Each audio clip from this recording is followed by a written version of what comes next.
હર હર મહાદેવ, કેમ છો તમે બધા? તો શીલુ ગોયલ વ્લોગ્સમાં તમારું સ્વાગત છે. તો આજે આપણે બે ચટણી બનાવવાની છે.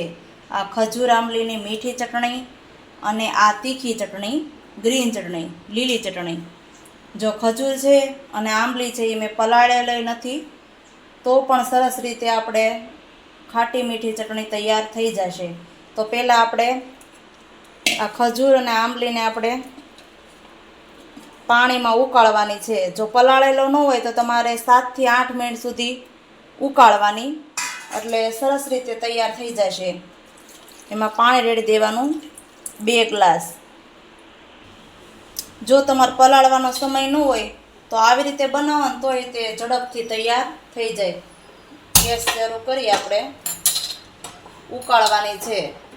6 થી 7 મિનિટ ઉકાળશો ને એટલે બધી વ્યવસ્થિત રીતે પોચી પડી જાય, ખજૂર તે ને આંબલી દે.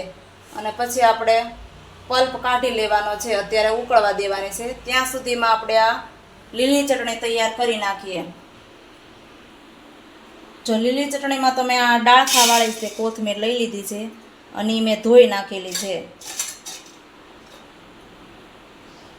કંઈ પણ વસ્તુ તમારે બનાવવી હોય ફરસાણમાં, ખમણ, ભજીયા, પાણીપુરી, રગડાપુરી, તો એમાં આ ચટણી છે એ ફટાફટ થઈ જાય, બે ચટણી.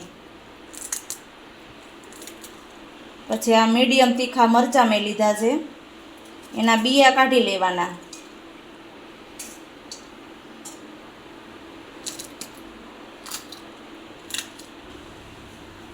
જો 3-4 મરચાં મેં લીધા છે. અને આપણે મિક્સર જારમાં જ બનાવવાની છે.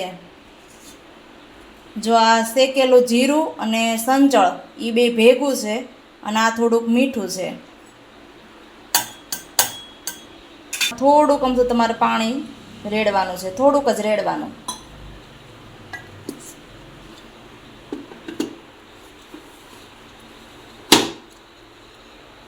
થોડી વારમાં ચટણી તૈયાર થઈ જશે.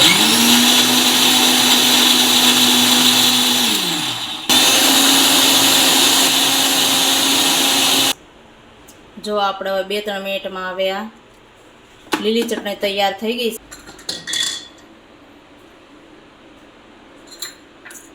જો થઈ ગઈ સરસ. હવે આપણે કાઢી લઈએ.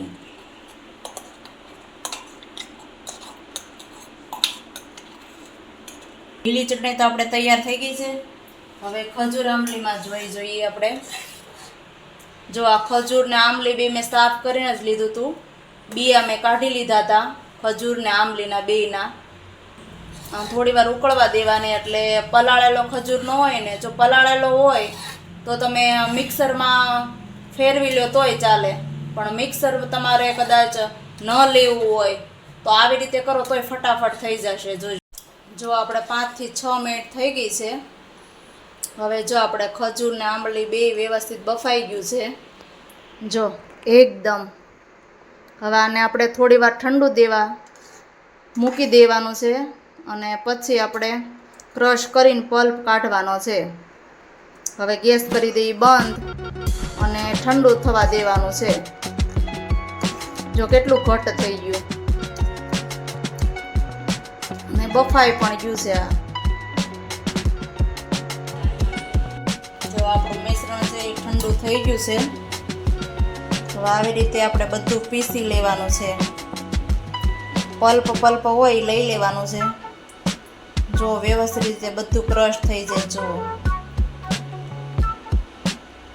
પલાળો નહીં ને, થોડી વાર 5 થી 6 મિનિટ એમને ઉકાળો ને, તો આપણે ઠળિયા ને બી તો કાઢી જ લીધા છે, પણ છતાં પણ આમાં જો હોય તો એ આપણે હમણાં ગાળીશું તો નીકળી જશે.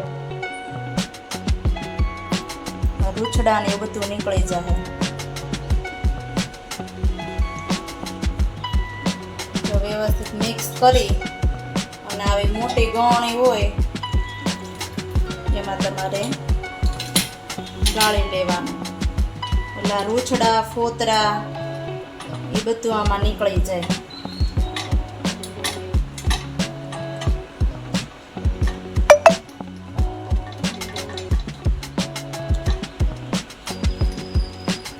બધો કચરો નીકળી ગયો. બધો આમ વ્યવસ્થિત આમ ઘસી લઈ લેવાનું થવાની છે. એવી રીતે આ બધી આપણે ગાળી લેવાની છે. જો આપણે પલ્પ તૈયાર થઈ ગયો છે. હવે એને આપણે 5 મિનિટ સુધી ઉકળવા દેવાની છે.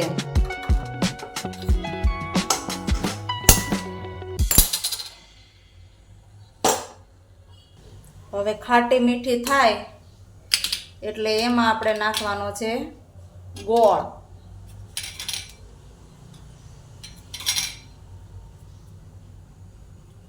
થોડુંક લાલ મરચું નાખવાનું છે.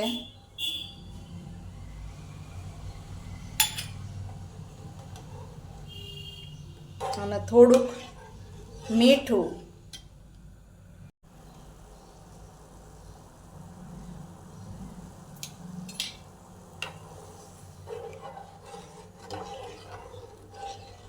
હવે 5 મિનિટ આપણે હલાવવાની છે આ ગોળ ઓગળે ને ત્યાં સુધી.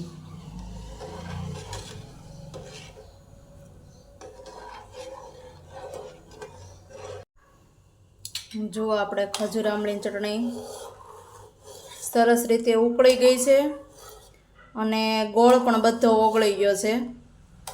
હજી આ પડી રહેશે ને એમ વધારે ઘટ થશે. હવે આપણે ગેસ કરી દઈએ બંધ.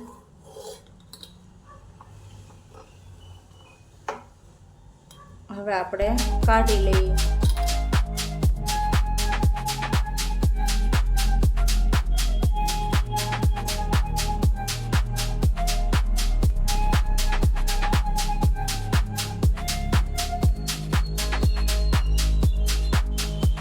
જો આપણે લીલી ચટણી અને ખજૂર આમલીની ચટણી તૈયાર થઈ ગઈ છે. આ જે ઠંડી થશે એમ હજી ઘટ થશે. જો લીલી ચટણીમાં તમારે તીખી ખાવી હોય તો તીખા તમે મરચાં આવે એ તમે ઉમેરી શકો છો. જો આ બંને ચટણી છે એ તમે સમોસા, ખમણ કોઈ પણ ફરસાણ સાથે તમે વાપરી શકો છો.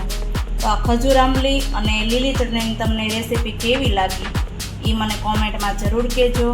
લાઈક કરો, શેર કરો અને સબસ્ક્રાઈબ કરવાનું નહીં ભૂલતા અને બેલ આઇકન દબાવવાનું નહીં ભૂલતા. મહાદેવ.